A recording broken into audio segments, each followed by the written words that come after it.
Bueno, hola a todos. Aquí Cazador de Tormentas. Me he pillado un puro porque hoy quiero hacer un vídeo un poco más largo.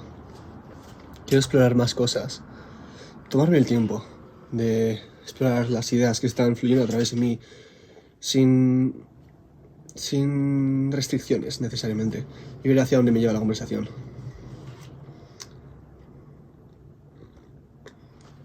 No os riáis de cómo fumo porque no tengo ni puta idea. Por favor.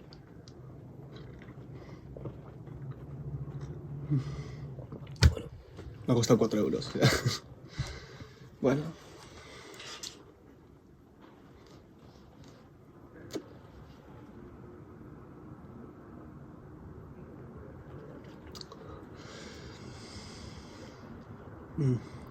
He estado leyendo mucho. Y al ser mi propio interés el que me ha llevado a elegir ciertos libros, de alguna forma he visto cómo ciertas ideas se relacionaban, ¿no? Y colapsaban entre ellas, y como ciertas ideas que ya venía cocinando yo se veía reflejada de distintas maneras en cada novela y en cada libro, ¿no? Por ejemplo, he estado leyendo bastante de Dostoyevsky y he leído Crimen y Castigo, ahora estoy con Apuntes del Subsuelo, y he estado leyendo a Nietzsche, que ahora estoy leyendo su primer libro, del cual seguramente hablaré bastante ahora. Y he estado leyendo a Hernán Hesse, El Lobo Estepario, los libros que más me han gustado en toda mi vida. Y bueno, varios libros, ¿no? Y es curioso porque al mismo tiempo lo que he visto en esos libros se ha visto reflejado en la música que estaba escuchando.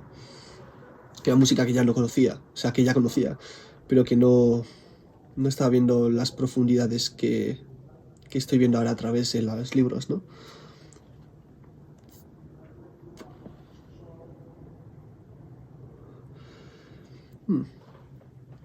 Y creo que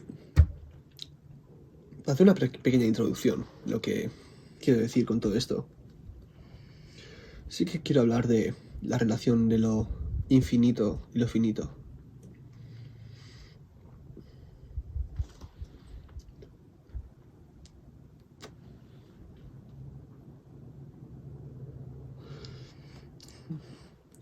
En este momento estoy leyendo, como he dicho, el primer libro de Nietzsche. Que Nietzsche es un tipo que me encanta, porque tiene un gran ego, tiene un gran sentido de sí mismo, que es un sentido de sí mismo que yo creo que todos tenemos, pero mucha gente se avergüenza mucho de su propia sensación de eso, ¿no? De valor propio y de autoestima. Y al mismo tiempo Nietzsche es un tipo que sabe lo arrogante que puede ser uno si tienes autoestima pero no hace nada digno de ella, ¿no? Entonces se nota cómo trabaja en construir una especie de forma de ser y forma de comprender y una articulación en su interior, y cómo sí que construye algo que es digno de esa autoestima en vez de dejarla vacía. Y este libro que estoy leyendo, su primer libro, me doy cuenta que es el mejor libro para artistas, sobre todo para músicos. El mejor libro que puede comprarse cualquier músico. Bueno, igual es un poco enrevesado, ¿no? Igual es desde mi punto de vista, pero me doy cuenta que es el libro que habla de lo que realmente significa ser un músico, ser un poeta, ¿no? Y en este libro habla... Voy por el principio todavía. Bueno, un poco más el principio, pero... Habla sobre... El libro se llama Nacimiento de la Tragedia. Y habla de cómo en la antigua Grecia nació este arte, que es la tragedia, el drama, ¿no? Y desde el principio del libro empieza a proponer que quizás hemos entendido mal al humano.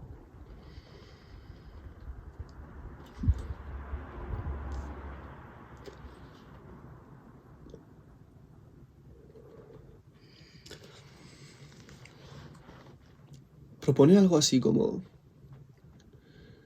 Pensamos que la degeneración del humano, ¿no? La decadencia, las fiestas, la borrachera, las tendencias del populacho, ¿no? De salir de fiesta todas las noches. No lo dice con estas palabras, pero es como lo he entendido. El impulso de salir de fiesta y el desenfreno y las pasiones primarias y todo esto. Pensamos que eso es la degeneración un poco de la sociedad.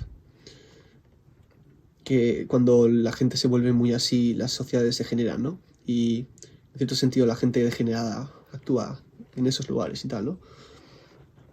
Y luego como existe el otro lado, que es el lado moral, el lado de las leyes más firmes y tal, ¿no? El lado de... Se puede hacer más... Hablando de filósofos, más rollo epicuro y así, de tener cierta especie de integridad moral de lo que sí quiere hacer uno y lo que no.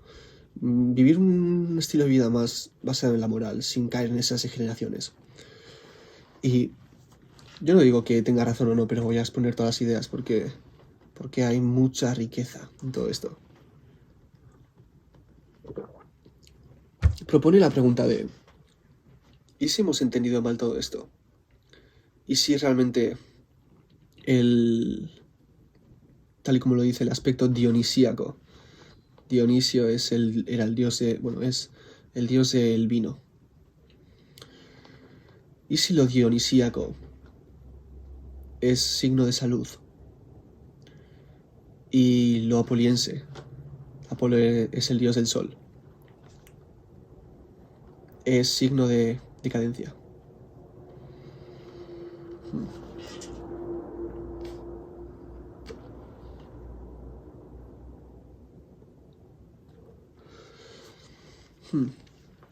Aquí naturalmente nos enfrentamos a varios pliegues de la realidad, ¿no? Y a una naturaleza que no es tan clara en el humano. ¿Quiénes salen más de fiesta? Los jóvenes. Los que más salud tienen, ¿no? Y luego a medida que esa salud se va relajando, se puede decir, esa pasión de vida se va relajando, pues uno acude más a esta moral, ¿no? Esta forma más recta de vivir. Y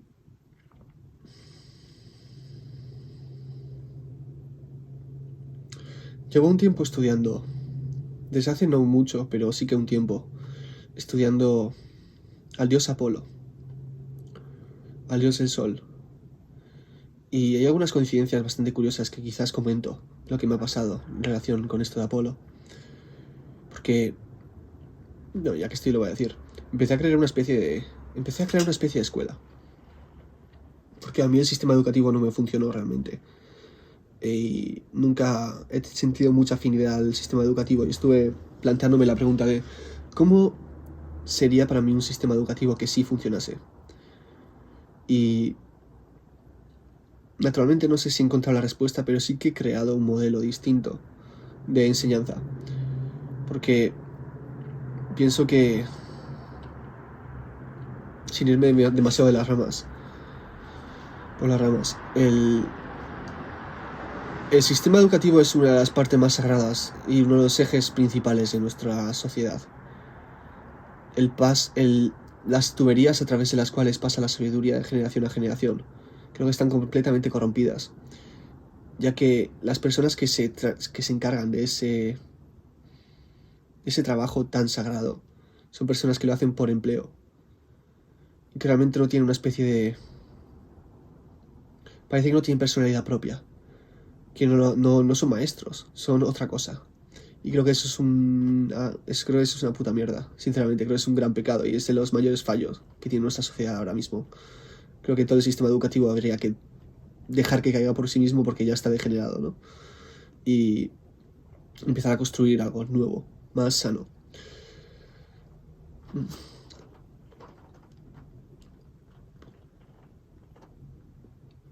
Más auténtico.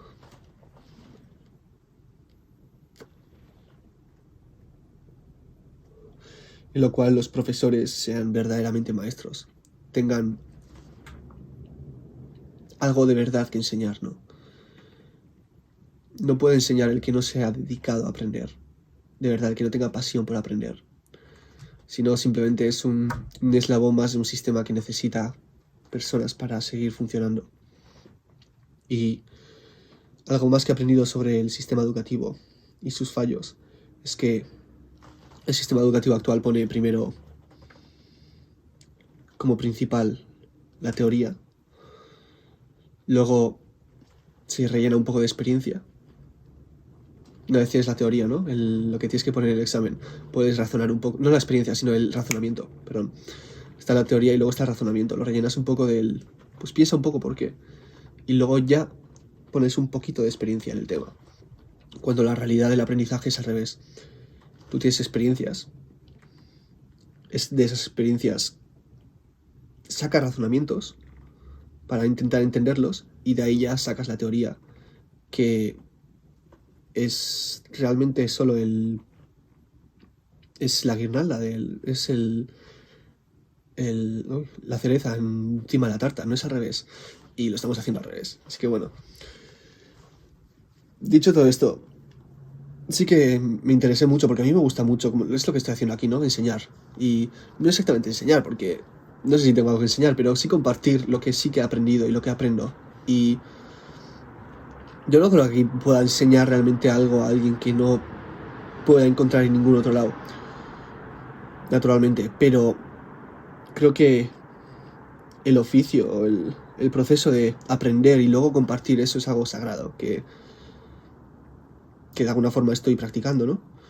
Ya que estoy aprendiendo todos los días de la vida, estoy informándome de todo lo que veo, soy demasiado apasionado de esto, de aprender y luego compartir. Y estuve pensando en distintas alternativas en las que se puede hacer esto, ya a nivel, pues eso, a nivel educacional, de cómo enseñar verdaderamente a crear individuos, cómo enseñar a un niño a convertirse en un individuo, en un humano completo, que es capaz de aprender por sí mismo cualquier cosa, cómo nutrir esa sed de aprendizaje que tienen todos los niños, y niños, adolescentes y adultos, ¿no? Y una curiosidad que sucedió es que a medida que estaba escribiendo, ¿no? Y escribía todas las teorías que tenía y todas las formas que veía que en la que podía funcionar, en cierto sentido basé mucho todo el trabajo que he hecho al respecto de esto en la frase que ponía en el oráculo de Delfos.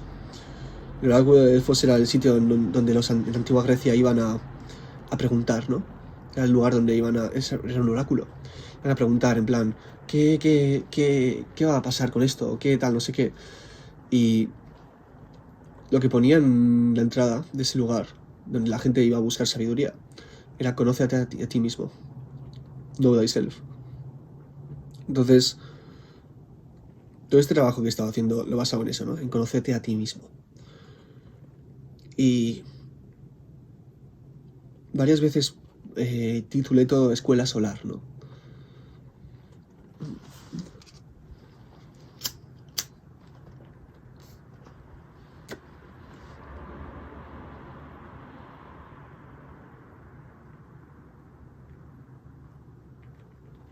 Quiero aprender a hacer aros. Ya aprendí, pero se me olvidó. Bueno.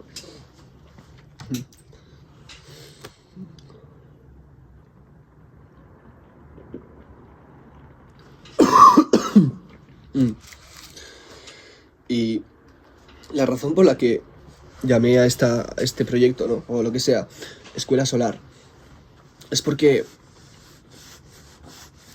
he aprendido un poco que nosotros funcionamos con luz solar. Somos seres solares, como tal.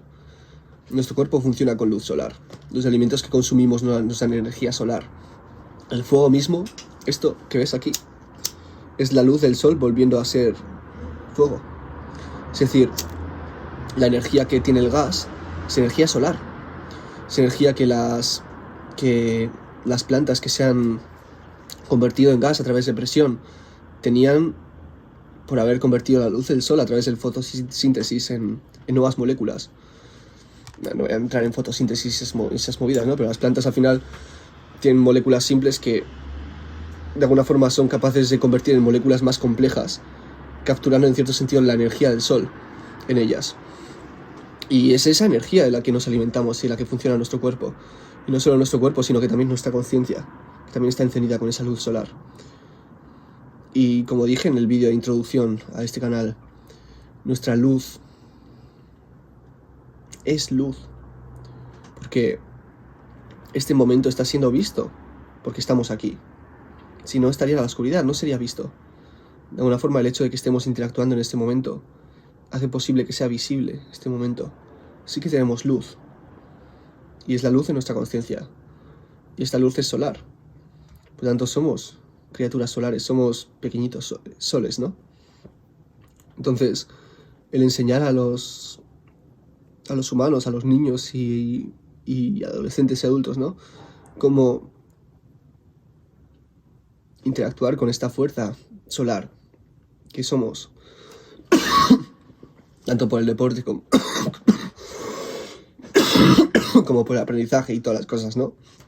Psicología, y conocer cómo esta luz está operando dentro de uno mismo. Al final es eso lo que hay que enseñar a los niños, ¿no? Cómo enfocar la propia luz. No porque alguien te diga que tiene que ser enfocada así, no, sino porque cada uno es capaz de decidir por sí mismo cómo enfoca su luz. Y desarrollar cómo cada persona es capaz de decidir respecto a sí mismo. Es al final como cultivas soles, ¿no? Claro, si cultivas soles, pues toda la humanidad se convierte en una noche estrellada. Bueno.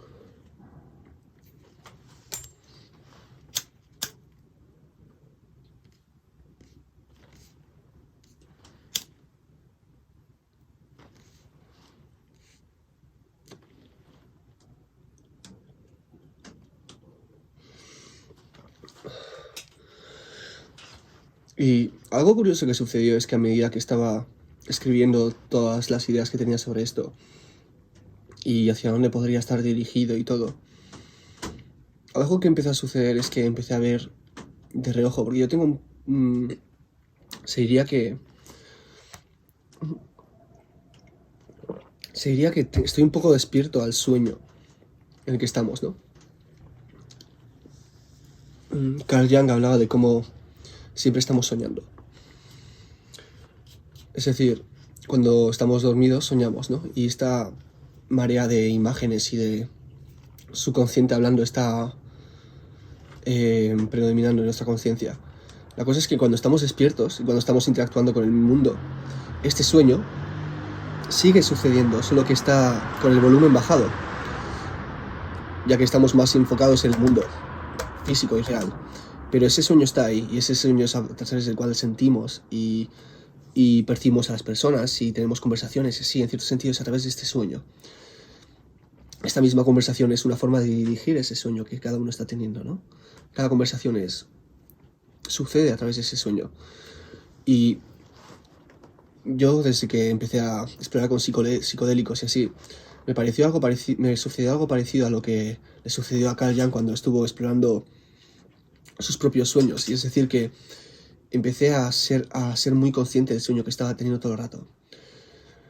Y por lo tanto empezaba a tener como cierta noción de cierta inteligencia más profunda que la inteligencia normal que está sucediendo todo el rato. La inteligencia del sueño. Y a veces estoy teniendo una conversación y ese sueño me dice más de lo que me dice mi mente consciente sobre lo que está sucediendo. Y no quiero entrar demasiado en esto porque tampoco creo que tenga mucha importancia. Pero a veces el mismo sueño me ayuda a saber más de lo que las personas están diciendo, ¿no? Y incluso ayudar a las personas a entender más de lo que están diciendo. Y a mí mismo.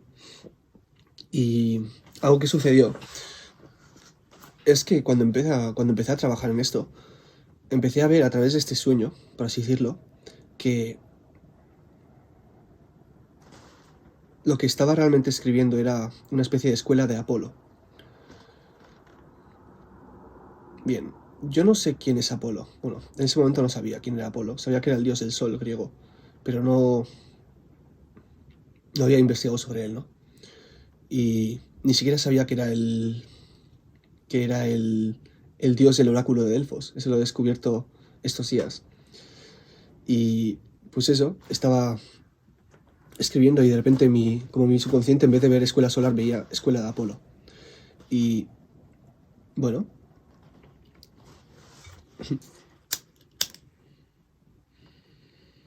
son cosas raras que a mucha gente le va a sonar como a charlatanería y así. Pero al final, como es mi experiencia, tampoco voy a cortarme en hablarla, ¿no? Y al que le resuene, al que vea algo en ello, lo verá, y el que no, no. Y el que quiera debatir sobre cosas, que lo haga, porque así aprendemos todos, ¿no? Yo también.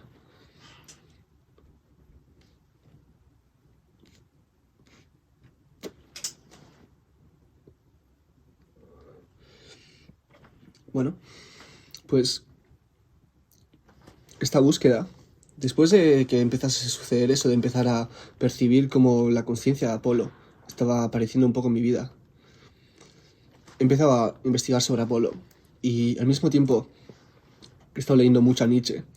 Vi como este primer libro de Nietzsche hablaba sobre la dicotomía entre Apolo y Dionisio y por tanto me he enfrascado en este libro, ¿no? Y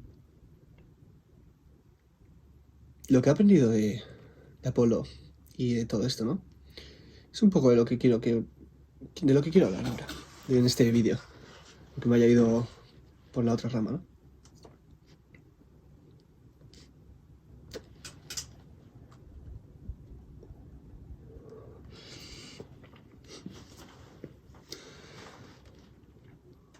Este mundo existe en cierto sentido por la luz, se puede decir. No sé, eso es muy metafísico, muy místico. Pero nosotros somos seres que estamos existiendo en este mundo y estamos siendo capaces de percibirlo por la luz. Reconocemos la luz de las estrellas de alguna manera y la luz del sol nos da vida. Y es curioso porque la física y tal, ¿no? Habla de... Hay muchas preguntas, física y también en la filosofía y tal, habla de por qué existen las reglas específicas de este universo de esta manera. ¿Por qué no son de otra, no? Y podrían ser de otra. ¿Cuáles son las posibilidades que hay ahí detrás? Yo desde hace tiempo he estado explorando estas preguntas un poco y las respuestas o las conclusiones, por así decirlo, a las que he llegado es que el hecho de que en este mundo existan seres como tú y yo, que son capaces de percibirlo, en cierto sentido hace este mundo real. Es decir, si como existencia pudiese existir cualquier cosa, la mayoría de cosas ni siquiera tomarían forma, porque no tienen razón de ser, ¿no? Se puede decir que igual existen, pero no serían vistas, estarían en la oscuridad, estarían en la posibilidad de la imaginación, de alguna forma, ¿no? Pero este mundo tiene seres que lo ven, aunque sea como posibilidad. Es un mundo que ha tenido cierto proceso a través del cual partes de ese mundo son capaces de ver el mundo, de habitarlo, no solo verlo, también escucharlo y tal, ¿no? Pero hay una especie de circuito cerrado de percepción y eso en cierto sentido hace real este mundo. Entonces todas las leyes específicas que hagan posible que este mundo sea percibido existirán, por así decirlo. Y supongo que, según esta teoría, todos los mundos que tengan la posibilidad de crear formas de percepción de sí mismo también existirán, ¿no?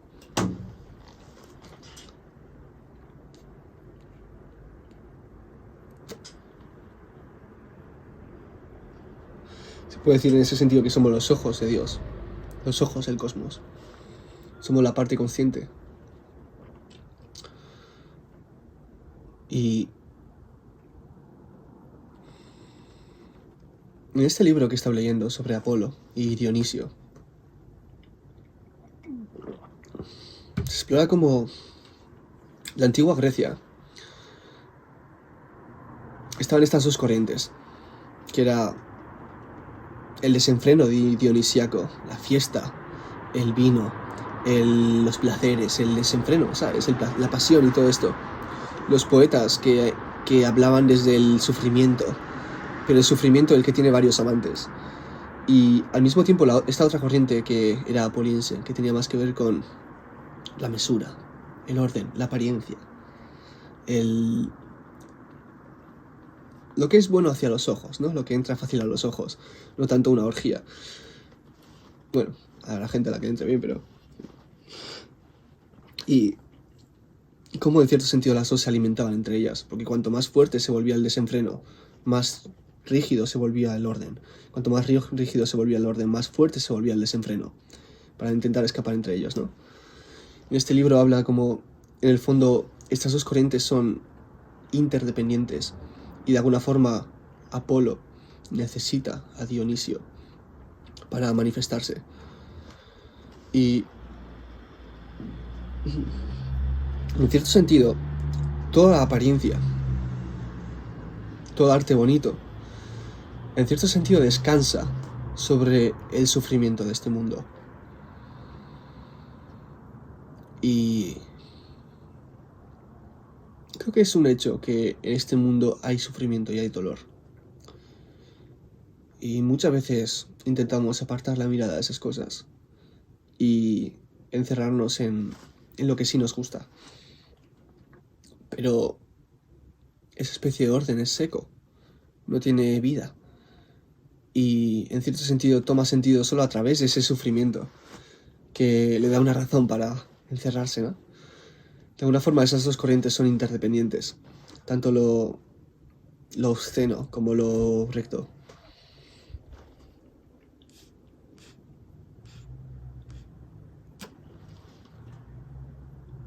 También se puede decir que lo obsceno toma sentido por el hecho de que haya rectitud. Si no, ¿para qué? ¿No? Por un rato igual, pero...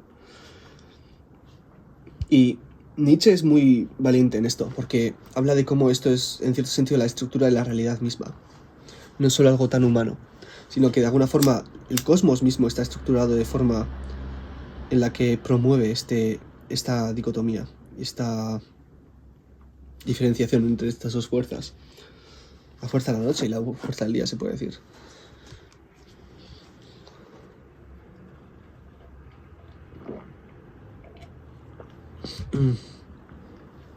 Es curioso porque en todos los apuntes que hice sobre esta escuela solar hablaba de cómo es importante integrar la sombra. Bueno, que es un concepto que no es mío, es de Carl Jung y tal, y tiene más años que la pila, pero sí, para que un individuo se vuelva completo entre sí mismo necesita integrar la sombra, necesita tener raíces profundas en su propia oscuridad y en su propio sufrimiento. Porque si simplemente su apariencia y su individualidad se basa en evitar esa sombra y en evitar ese sufrimiento, nunca va a ser un ser completo.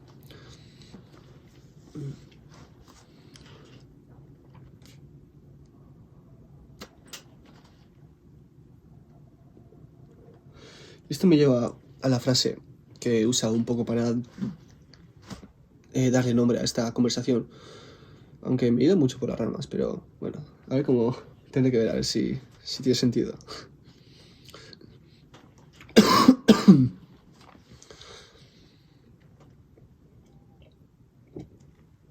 La relación de lo infinito y lo finito. De alguna forma no podemos demostrar si esta realidad es infinita. No podemos demostrar científicamente. Quizás sí por el hecho de que la matemática es infinita, ¿no? Es una especie de prueba de que esta realidad es infinita. Pero bueno, no es algo que creo que con la ciencia por ahora podemos demostrar. Yo sí que creo que esta realidad es infinita.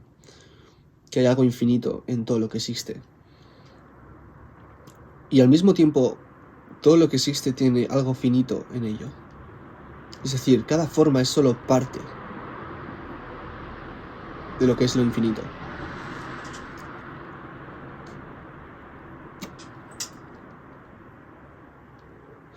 Es la eterna lucha del hombre, la mujer, bueno, el humano. El hecho de que nuestra conciencia parece tener un elemento ilimitado en ello. La conciencia no conoce fin, la conciencia explora todo.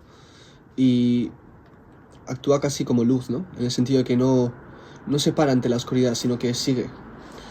La consciencia conoce lo que conoce y no se puede limitar a sí misma, solo puede crearse un marco en la que se enfoca y no sale de ella, pero la consciencia no se puede limitar como tal, antes o después descubre más. Y al mismo tiempo esta conciencia está encerrada en un cuerpo que es limitado y que tiene tiempo limitado. Y el humano existe en esta contradicción. Somos seres finitos, pero de alguna forma tenemos intuiciones del infinito. Intuiciones que se expresan a través del arte, de la filosofía, de la ciencia a veces, del aprendizaje, de todas estas cosas. El sexo. Tenemos nociones de lo infinito. Y al mismo tiempo vivimos en un cuerpo finito. Pero bueno. Voy a recortar esa parte.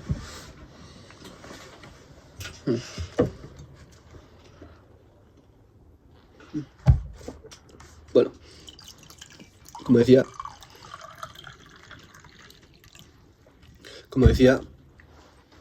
tenemos lo infinito en nuestro interior de alguna forma. Ya no solo porque, ya incluso por el hecho de que tengamos la imaginación de lo infinito, tenemos una noción del hecho de que las cosas no acaban, en algún sentido, del ser mismo. Pero al mismo tiempo estamos inevitablemente confinados a lo finito, a lo limitado. Y parece que no tenemos escapatoria de ello, ¿no? Hay personas que creen que es nuestra maldición lo infinito, no lo finito, ¿no? Yo creo que eso son palabras bastante vacías, que solo tienen miedo a la vida, ¿no?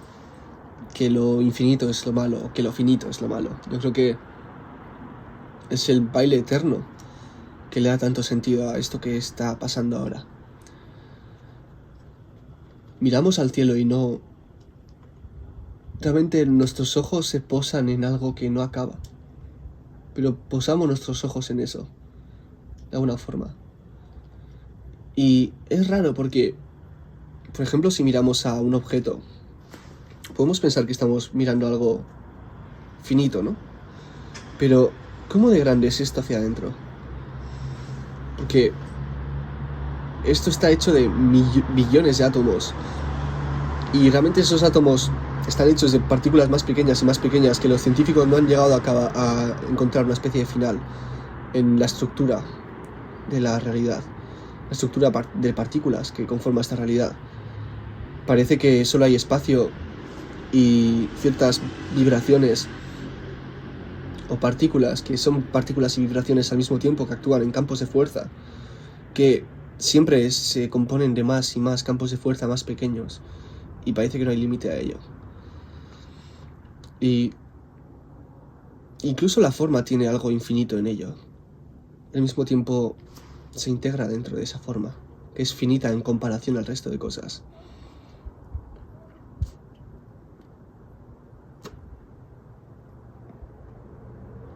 Parece que ahí está un poco la clave de todo esto, ¿no?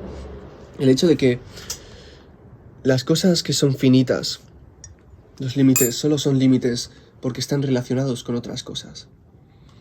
Como si lo finito de este mundo solo existe porque las distintas formas se relacionan entre ellas. Tiene una especie de juego, en los cuales cada cosa tiene su papel. Y según los papeles sí que se crea una especie de limitación de cada cosa en respecto a las otras. Y esto es una experiencia bastante real porque yo, por ejemplo, he pasado unos cuantos años de mi vida un poco aislado socialmente. He hecho el ejercicio de aislarme básicamente porque me lo pedía mi cuerpo y mi alma, en el sentido de quería recolectarme, ¿no? Y reordenar todas las cosas que estaban pasando por mí que no veía a mi alrededor. Entonces tuve que hacer el ejercicio de separarme por un tiempo y reconectarme dentro de mí para luego poder volver a socializar desde una especie de completitud y noción de quién soy, ¿no? Y lo que experimenté en esa época de aislación es que todo el rato estaba en una constante conexión con el infinito. En cierto sentido, porque no estaba en relación con otras personas, que no estaba en relación con otras cosas. Por lo tanto, siempre estaba abierto a todo, en vez de estar abierto a algunas cosas y no a otras, sino, ¿no? De alguna forma confirma todo esto. Y es curioso porque justo este libro no he llegado a la parte en la que empieza a hablar de la tragedia, ¿no? Del drama. Tragedia o drama como es el acto teatral, ¿no? El teatro, como arte. Eso es la tragedia. El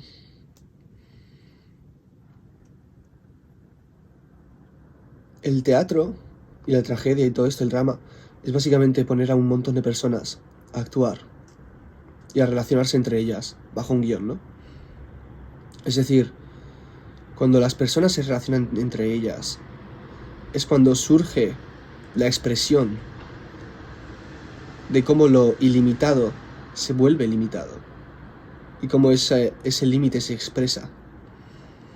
Y Nietzsche en este libro habla un poco de cómo a través de la tragedia y del teatro los griegos consiguieron juntar sus dos corrientes, tanto la apoliense como la dionisíaca, el día y la noche, el orden y el desenfreno.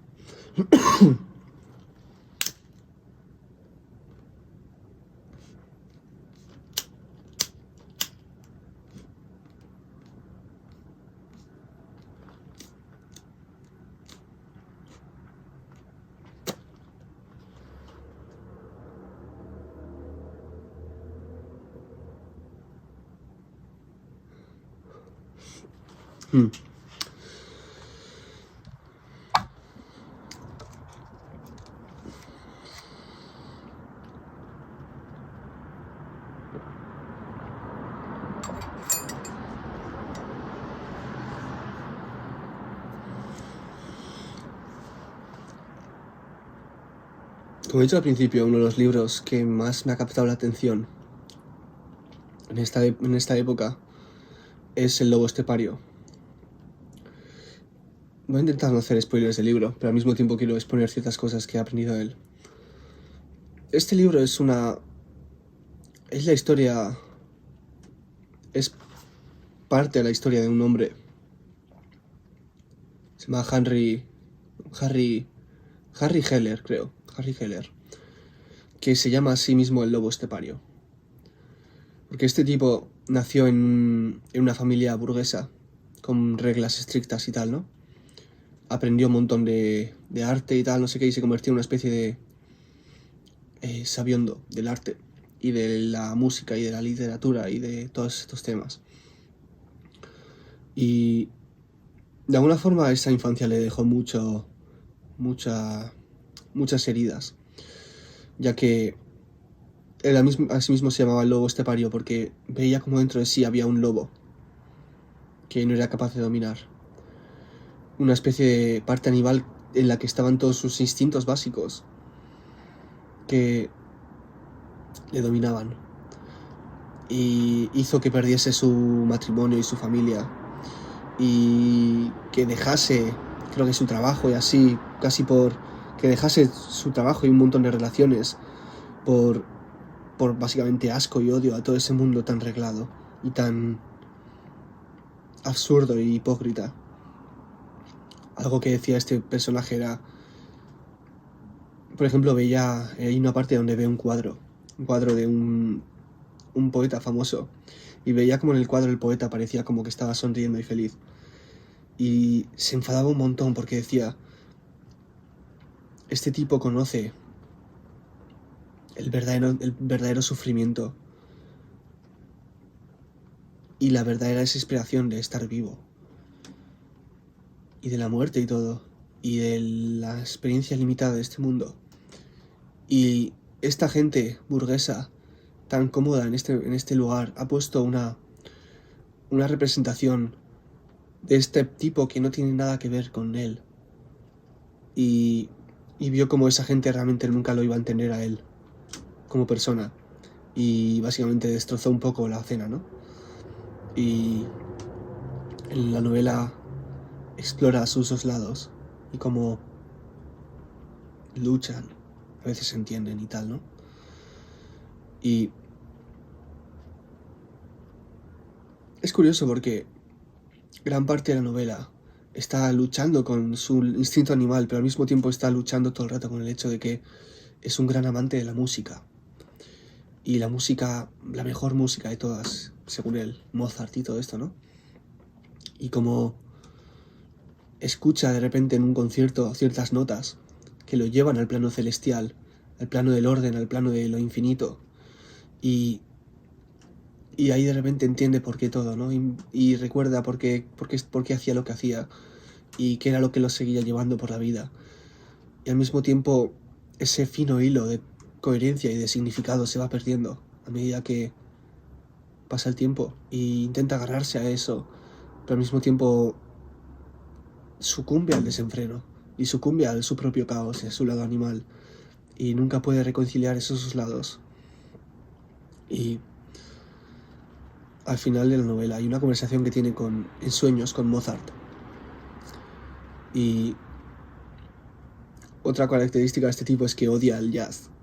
Dice que es música moderna que no comprende de música, ¿no? Y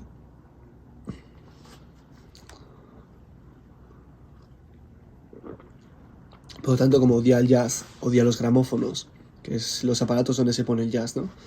Que él piensa que la música tiene que ser en concierto, en vivo.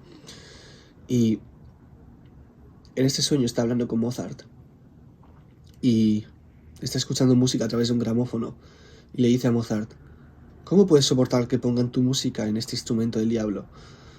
Y Mozart se ríe y le dice: ¿ves? Ese es tu problema. Llevas toda la vida intentando escuchar la música celestial sin darte cuenta que estaba sonando todo el rato. Solo que estaba sonando a través del gramófono. Escuchas la música de las esferas, la música de la perfección divina, pero te quejas porque es a través de este mundo limitado, este mundo con pérdidas y donde a veces no se escucha la música, ¿no? Pero no te das cuenta que esa música siempre te acompaña. Cada relación, cada beso, cada pérdida, cada ganancia, todo. Siempre está esa música. Pero tú te quejas porque piensas que debería ser de otra manera y no te permite disfrutar del baile, disfrutar de la música.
Creo que yo he luchado un poco con eso en mi vida. Esa dicotomía, ¿no? Lo infinito y lo finito. Creo que gran parte de nuestra sociedad, creo que hoy en día está cambiando. En muchos sentidos, porque la sociedad está cambiando mucho. Pero hay mucho la sociedad que está muy metida en lo que es correcto, ¿no? Lo que son las reglas. Lo que debería de ser. Y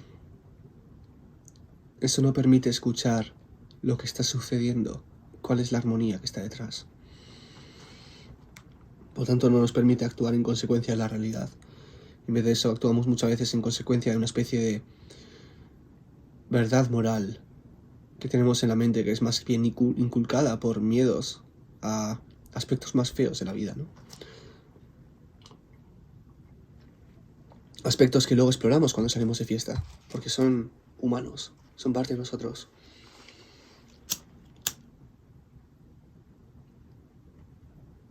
La verdad es que en esta charla quería ponerme más cósmico y hablar de física y de física cuántica, que quiero hablar de esto, de la relación de lo infinito y lo finito, ¿no? Bueno, a ver a dónde va.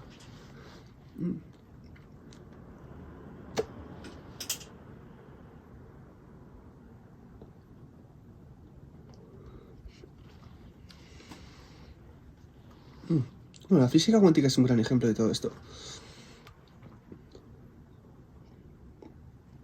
Porque la física cuántica no funciona por las leyes que conocemos, las leyes de este mundo. La que, si mueves esto se mueve, ¿no? Y al mismo tiempo parece que, por lo que he entendido, que las leyes de este mundo, la que si le vas esto funciona así, se basan en la física cuántica. No es al revés, no es que la física cuántica se base de alguna forma en estas leyes, sino que estas leyes están enraizadas en la física cuántica. Y la física cuántica se puede decir que es la física del caos, porque es una física que no tiene ningún sentido, en la que las cosas parecen suceder de forma completamente aleatoria. Literalmente en cierto sentido, porque, por ejemplo, una partícula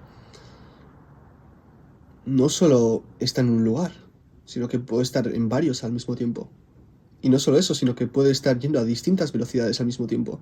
Es decir, puede estar quieta y al mismo tiempo ir a millones de kilómetros por hora al mismo tiempo.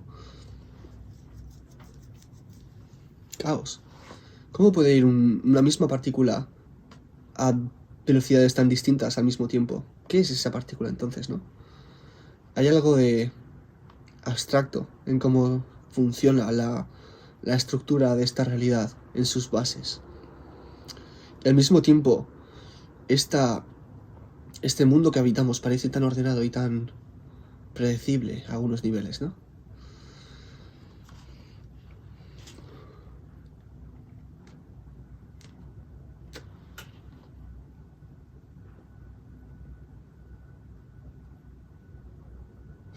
Pero las dos existen, las dos realidades existen. La apariencia y lo caótico que no podemos comprender. Una extraña noción que he tenido durante los años, que es algo que antes de grabar este vídeo he estado dando un paseo por la playa y he estado pensando sobre estas cosas de las que quería hablar. Y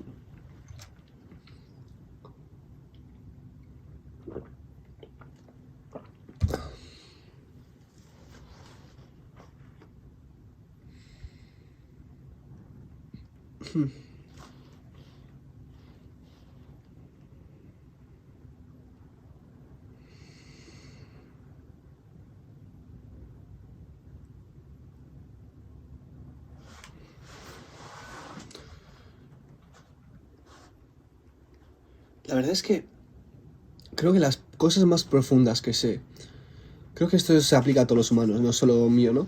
Creo que las cosas más profundas que sabemos son cosas que realmente no podemos explicar, que no podemos decir con palabras, son cosas más intrínsecas. Y me siento un poco así, las cosas más profundas que sé no sé si puedo hablarlas, no sé si puedo decirlas. Creo que a través de conversar puede verse y pueden darse pequeños destellos de ello, ¿no? Creo que la realidad funciona algo así. Por ejemplo, el otro día, en el vídeo de introducción, me metí a saco, en el sentido de empecé a decir cómo la realidad está basada en estructuras y vibraciones. Y como de alguna forma todo es sonido y todo es música. Lo cual puede sonar algo extraño. Y en cierto sentido me estaba yendo directo a la teoría de cuerdas. Más o menos. No sé si creo en la teoría de cuerdas, porque de primeras no está demostrada. Y sé que mi visión del mundo es bastante paralela a la teoría de cuerdas, pero no sé si se explica exactamente de esa manera, ¿no?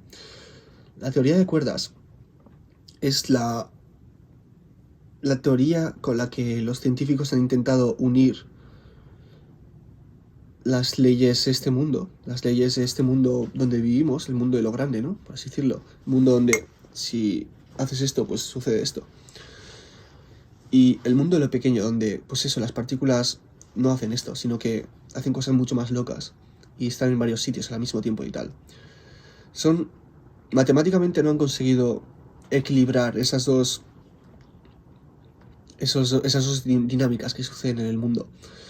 Y una de las formas en las que han intentado y incluso logrado matemáticamente unir estas dos dinámicas que tiene el universo es la teoría de cuerdas. Ahora, lo que voy a decir ahora no os lo toméis como realidad porque es solo una teoría que no ha sido probada.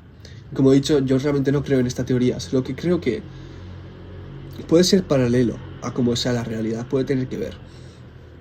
Dicen que es posible que este mundo de alguna forma esté hecha de que en la base haya una especie de cuerdas, ¿no? Que sea como...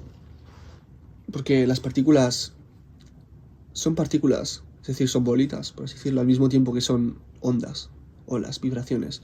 O sea, están en un sitio al mismo tiempo que están en varios. Entonces, una forma en la que han explicado eso es que, pues, las partículas sean como vibraciones a través de cuerdas, algo así, ¿no? Y, a ver, yo no sé si creo en que haya cuerdas invisibles, ¿no? Pero sí lo que me ha gustado es el hecho de que la única forma en la que han podido explicar esta teoría es si en vez de haber 3 o 4 dimensiones, hubiese 10 o más. Esto es bastante abstracto, voy a intentar explicarlo.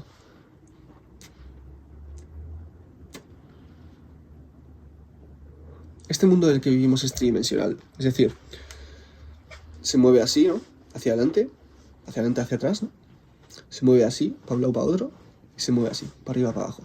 No hay otras direcciones hacia las que podemos ir. Podemos ir dentro de estas 3 dimensiones, estas 3 formas de medir y de movernos. Una dimensión sería si solo pudiésemos avanzar a través de una línea. Siempre estaríamos así, hacia adelante, hacia atrás. Si coges esa línea y la expandes infinitamente hacia otra dirección, tendrías un plano. Es decir, esa línea estaría siendo infinitamente...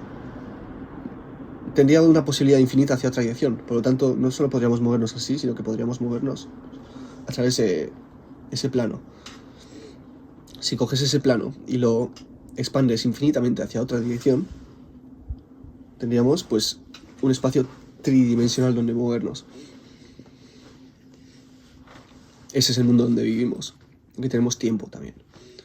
Aunque el tiempo no la considero la cuarta dimensión como consideran otras personas. Creo que el tiempo es algo intrínseco al hecho de que existan dimensiones. O que algo pueda existir en las dimensiones. La cuarta dimensión es algo como que si coges esta realidad tridimensional y la expandes infinitamente hacia otra dirección, tendrías algo como infinitas veces esta posibilidad, ¿no? Yo considero que la mente funciona en 4 dimensiones, porque podemos imaginarnos este momento de varias maneras, este espacio tridimensional de varias formas. De alguna forma nos estamos moviendo en una dimensión extra. Es una teoría, pero creo que la mente funciona en 4 dimensiones de alguna manera. Y luego si coges esas 4 dimensiones en las que esta realidad tridimensional se expande infinitamente en otra dirección, que podría ser, pues eso, la imaginación, ¿no? O la posibilidad. Más o menos. Pues luego eso también podrías llevarlo infinitamente a otras direcciones, ¿no? Y podrías tener más dimensiones, más capas de realidad dentro de esta realidad. Ahora, las dimensiones yo creo que su realidad es una realidad de percepción. Estas son teorías propias, así que, pues eso, voy a explorarlas un poco.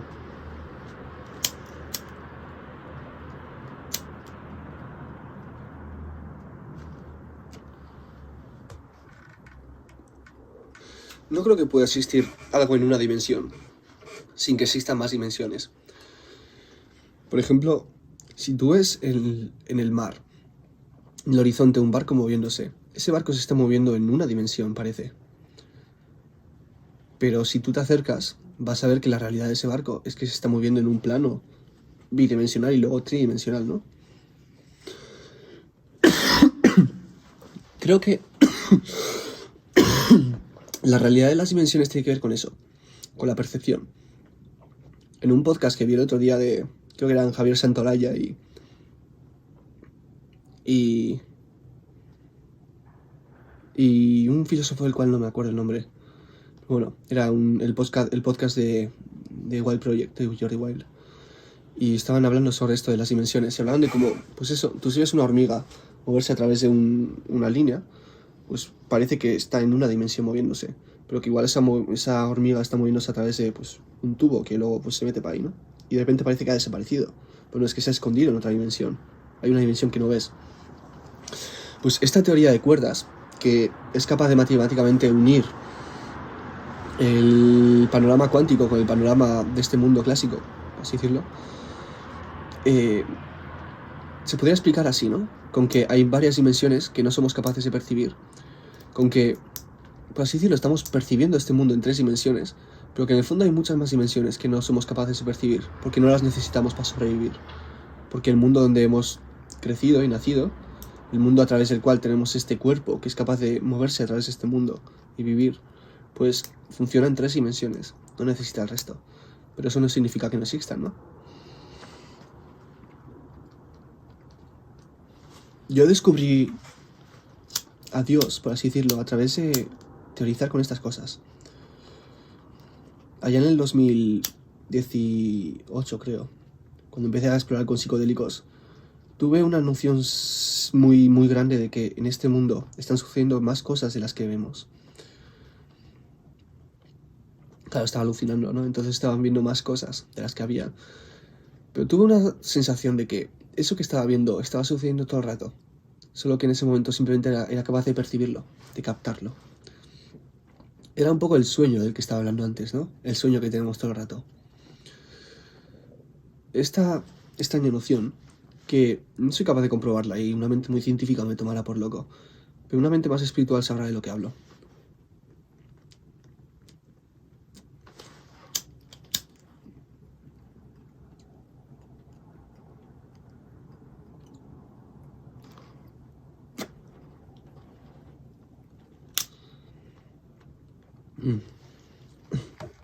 Tengo la sensación de que nuestro cuerpo no genera la conciencia, sino que canaliza la conciencia. Es decir, de alguna forma este cuerpo tiene un sistema nervioso que es capaz de tener una relación con el mundo exterior y a algún punto en el sistema nervioso es capaz de catalizar el infinito, la conciencia, y que esta conciencia interactúe con este mundo de formas finitas. Y quizás en los sueños es posible que se proyecte todo el subconsciente, toda la información residual de la percepción se proyecte en este plano que va más allá de las 3 dimensiones. Por lo tanto, nociones que no tienen tanto sentido, pero de alguna forma profundamente las comprendemos, aunque no sepamos ponerles palabras, se expresan a través de ese sueño, ¿no? Proyectándose en este mundo imaginario. Y creo que la ciencia, por ejemplo, está intentando comprender la conciencia a través de los mecanismos de la mente, ¿no? De los mecanismos del cerebro. Yo creo que los mecanismos del cerebro son la sombra de lo que la conciencia está haciendo en el cuerpo. Pero es algo que no puedo comprobar. Y bueno, creo que este sueño es de alguna forma lo que está captando las fluctuaciones que están habiendo quizás en realidades que no son necesariamente la tridimensional. Realidades que, como he dicho antes, pues la mente funciona en 4 dimensiones, porque es capaz de imaginar varias versiones de este mundo tridimensional. De alguna forma tenemos un poquito de acceso a esa cuadridimensionalidad de la realidad. Creo que los sueños empiezan a moverse a través de ese plano que se despega del mundo tridimensional y empieza a percibir un poco formas más complejas de existencia, más abstractas que la mente tridimensional no puede comprender, pero de las cuales las sombras se expresan en nuestra mente tridimensional y de repente tenemos como pequeños significados sobre nuestra vida a través de los sueños, ¿no? Pues de alguna forma, el primer viaje el ese de psicodélicos que tuve una noción de eso, de que en el fondo todas esas visiones que estaba teniendo, no es algo que pueda comprobar, pero que no eran exactamente producidas por mí, sino que estaba percibiendo cierto movimiento que estaba siempre ahí. El mundo de los espíritus, ¿no? Por así decirlo. El mundo de las energías y todo eso. Sí que creo que hay ciencia detrás de eso, porque el mundo que percibimos, lo percibimos a través de la luz. La luz es una forma de onda electromagnética. Imaginaos que esto es el espectro completo de tipos de onda electromagnética, distintas frecuencias electromagnéticas. La luz es un tipo de ellas, y de hecho es una franja así, de todo esto. Es un ritmo al que estas ondas electromagnéticas van, específico, que funciona como luz, ¿no? Y a través de esta pequeña franja de esta energía electromagnética somos capaces de percibir el mundo. Pero todo el rato hay un montón de ondas distintas que están a otras frecuencias distintas que no percibimos, porque la luz es lo que se refleja en este mundo tridimensional, en este mundo de materia. Por lo tanto, no necesitamos otras cosas para sobrevivir. Por lo tanto, lo más normal es que el cuerpo no haya necesitado percibir más que esa franja para sobrevivir. Pero eso no significa que no haya más ondas y que de alguna forma el cuerpo no pueda percibirlas en estados extraordinarios, como los sueños.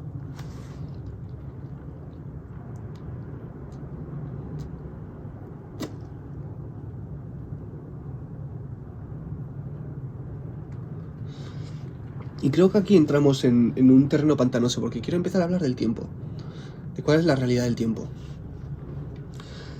Ya que he hablado de las dimensiones, pero el tiempo como dimensión, ¿dónde queda? ¿Qué es el tiempo? Yo creo que el tiempo como tal es la unidad de cambio. El tiempo es la palabra que usamos para referirnos al cambio. Yo considero que la realidad de este mundo es el tiempo. Ahora vuelvo.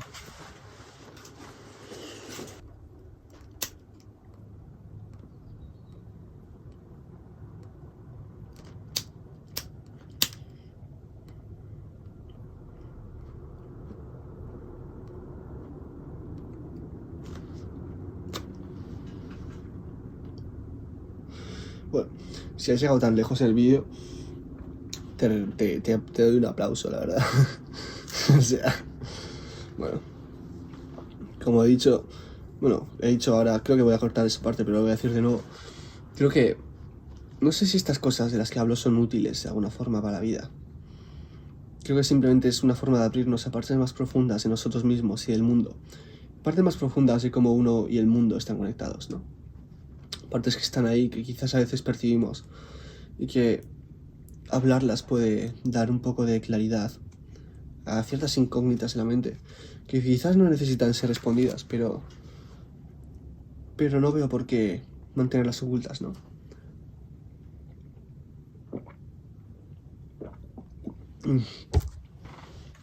Ya que estamos aquí en este mundo, vamos a jugarlo, ¿no? De verdad, vamos a jugar la alta liga.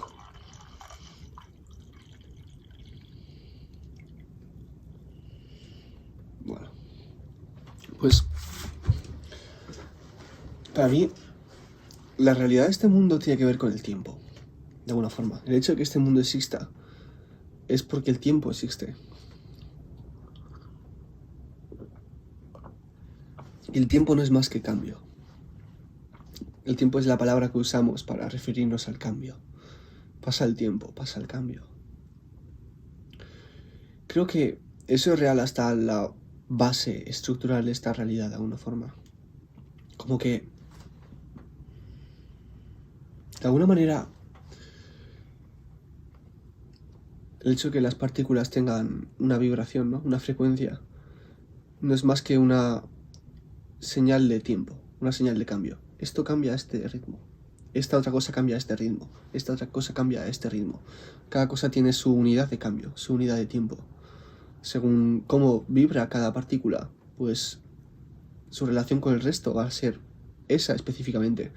Porque en este mundo donde todo forma parte del cambio y el tiempo, la relación entre las distintas partes tiene que ver con la relación entre los distintos ritmos de cambio, ¿no? Las distintas frecuencias. Y pues como he dicho antes, nosotros a través de la luz vemos cierta cantidad de frecuencias y no más. Pero al mismo tiempo creo que tenemos acceso a más. Como he dicho, a través de los sueños y estas cosas.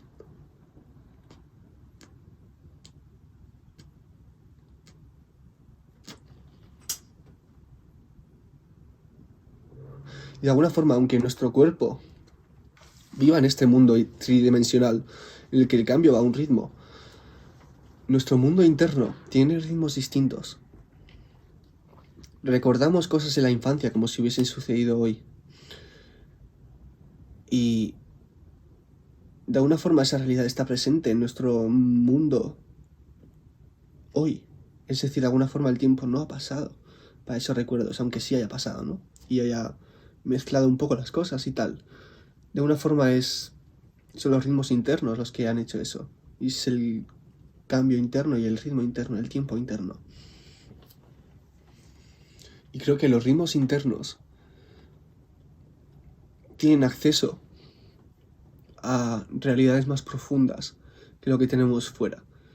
Porque igual que este mundo tridimensional tiene ciertas reglas tridimensionales, creo que en nuestro interior podemos acceder a ritmos que nos permiten ver más allá de lo tridimensional.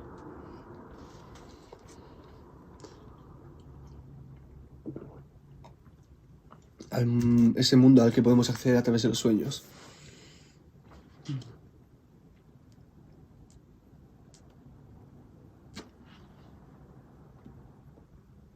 Y a través del arte.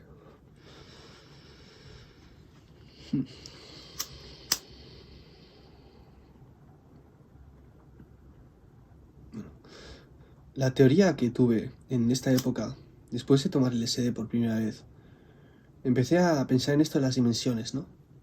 Y en cómo la teoría de cuerdas explicaba esto de que si hay más dimensiones puede explicarse la relación extraña que tiene este mundo con sus reglas y el mundo donde pues eso, cada partícula puede ir a varias velocidades al mismo tiempo.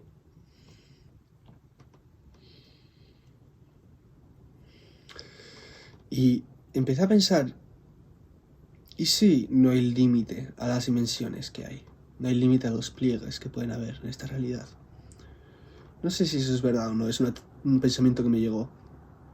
Y lo que empecé a pensar es que, ok, eso significa de alguna forma que este mundo realmente es infinito, que las posibilidades sí que son infinitas. Y empecé a pensar en qué significaba eso para la existencia de otras posibles realidades. Empecé a pensar en esto de, hostia, pues, si pueden existir todo tipo de realidades, todas las realidades de hecho pueden existir, tiene sentido que exista esta y que vivamos en esta, porque en esta realidad estamos viendo esa realidad, ¿no? Quiere decir, en este mundo, como he dicho al principio, hay ciertas leyes que permiten que surjan criaturas que son parte de este mundo, que ven el mundo, y que perciben el mundo, y que tienen contacto con el mundo.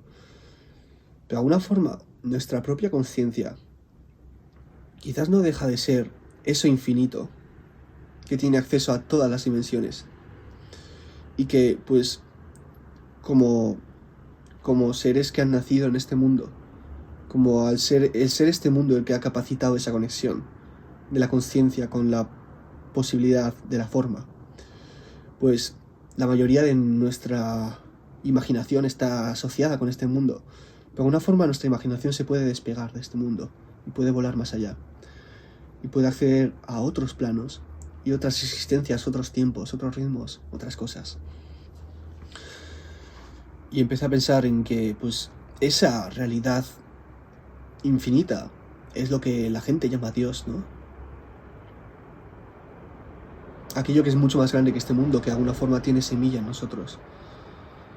Y que nosotros tenemos una especie de conexión con eso más infinito. Y al mismo tiempo, eso infinito solo puede existir, no sé si existir, pero verse a sí mismo reflejada a través de este tipo de mundos, donde existe la apariencia, donde existe la forma, donde existen las reglas. Y al mismo tiempo no podemos confiar en lo ilimitado de las reglas, en lo absoluto de las reglas, porque las reglas no son más que una forma que tiene eso ilimitado de expresarse, pero eso ilimitado siempre se expresa de maneras nuevas. Y las reglas solo sirven para confinarlo por un tiempo limitado, ¿no? Y bueno.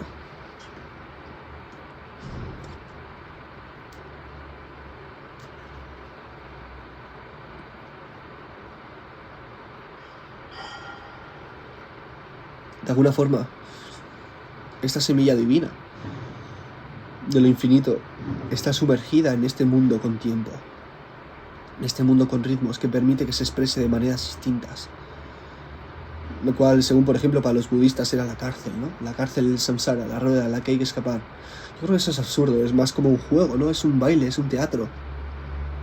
En que estamos explorando cómo lo infinito se expresa de maneras limitadas, pero ninguna manera limitada lo contiene del todo, y siempre se escapa de esas maneras limitadas y busca nuevas formas. Esto que dicen toda la gente espiritual, de que todos somos uno, que en el fondo lo único que significa es que la semilla de lo infinito está tanto en mí como en ti, y de alguna forma la misma fuerza que es el yo soy, el ser. Se puede decir que la luz, ¿no? Es la misma la que tienes tú que la que es yo, aunque en mi caso se esté expresando de manera completamente distinta que lo que es en el tuyo.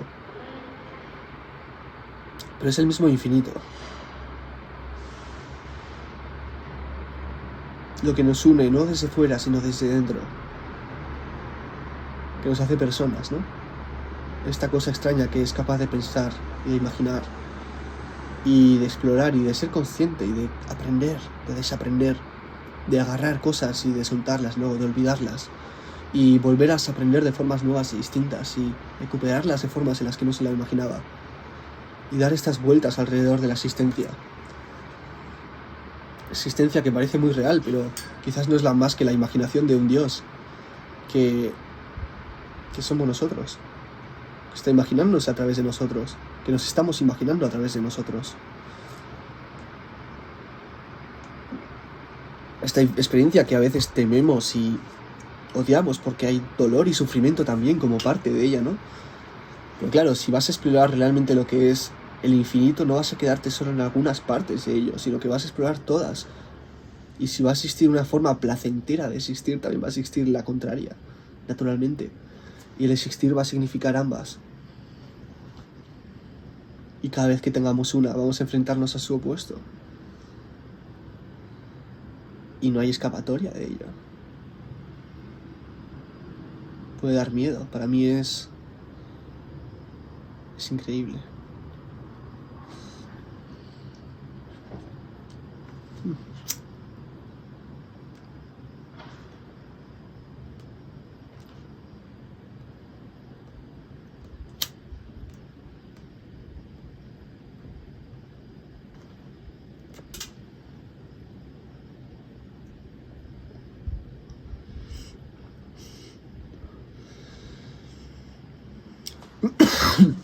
Y por alguna razón somos humanos. Somos estos seres. Estamos viviendo este tipo de vida. Y a través de este tipo de vida, esta vida, canalizamos lo infinito. Lo saboreamos en momentos. La eternidad no se saborea a lo largo del tiempo. La eternidad se expresa en momentos. Porque la eternidad está aquí, no está en otro lugar. La imaginación de otros mundos no sucede en otro lugar que aquí. Es aquí donde sucede todo. Este es el campo de juego de la existencia, el ahora. Y este mundo tridimensional que está canalizando esa fuerza infinita puede parecer limitante, pero para mí no es más que una expresión de su fuerza creadora. Y nosotros somos parte tanto de esa creación como de esa fuerza creadora. Y estamos jugando este juego que está jugando lo infinito consigo mismo, de ser limitado por un tiempo, pero nunca es limitado de verdad, sino que simplemente juega. Y realmente tenemos libertad. Hay veces que nos daremos cuenta que estamos jugando en contra de esa misma libertad, en nombre de ella, ¿no? Pero incluso eso va a ser redimido al final. Porque todo vuelve al hecho de que el ser no se va a ningún lado. Yo personalmente no creo en la muerte. Bueno, creo en que existe la muerte, pero no creo que la muerte quite de esta experiencia. Creo que es una forma más en la que se expresa. Pero bueno, cada uno puede creer lo que quiera. Tampoco no tengo ciencia para corroborarlo. Solo filosofía.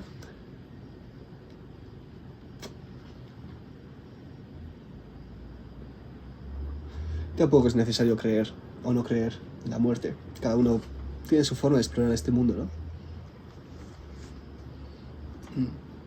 Y creo que todas son válidas. Incluso aunque no nos gusten algunas.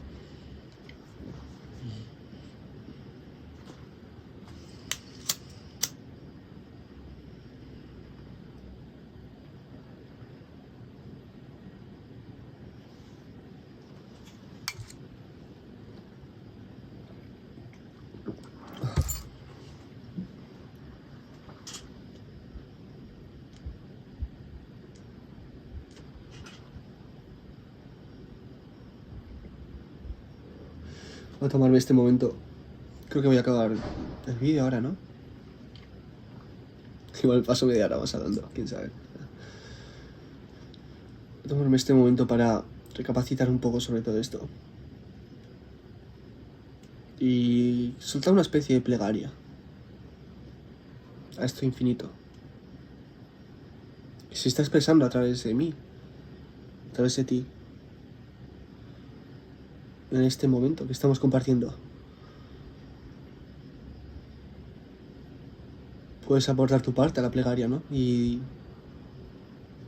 dar lo que tú quieras a este momento, a esta intención, a este saludo.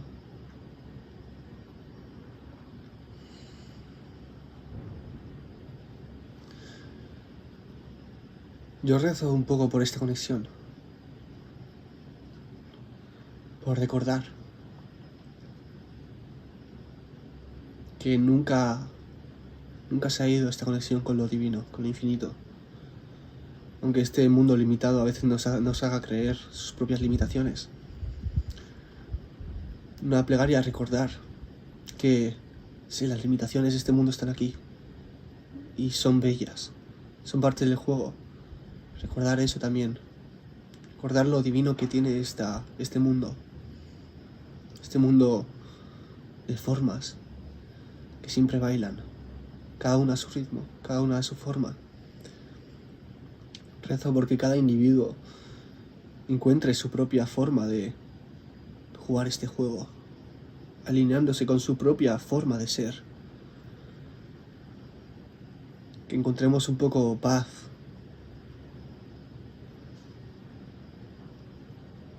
Entre nosotros, ¿no? Pero esta paz no es la paz forzada, sino la paz que ya existe. Que encontremos fuerza también para enfrentar todo lo que tengamos que enfrentar en este mundo. Y no tener miedo a olvidar. No tener miedo a vivir esta vida y perdernos en esta vida. Perdernos en el barro, las pasiones, en todo esto. No tener miedo a este mundo. Y al mismo tiempo recordar quiénes somos verdaderamente. ¿Y qué es esto que estamos haciendo aquí?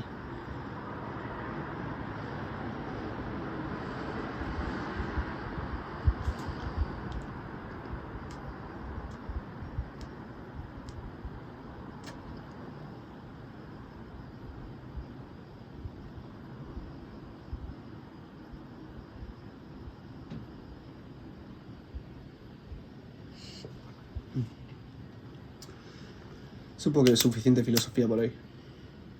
Espero que os haya gustado. Espero que hayáis disfrutado esto y que hayáis recordado algo, ¿no? Que haya sido útil de alguna manera y que resuene como bonita música. Que de alguna forma traiga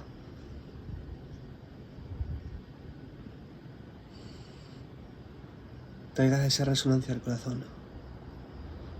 Que une lo infinito con lo finito en este extraño mundo donde vivimos. Te deseo un feliz juego, una feliz vida y que el poder de lo divino se exprese a través de nosotros. Amén.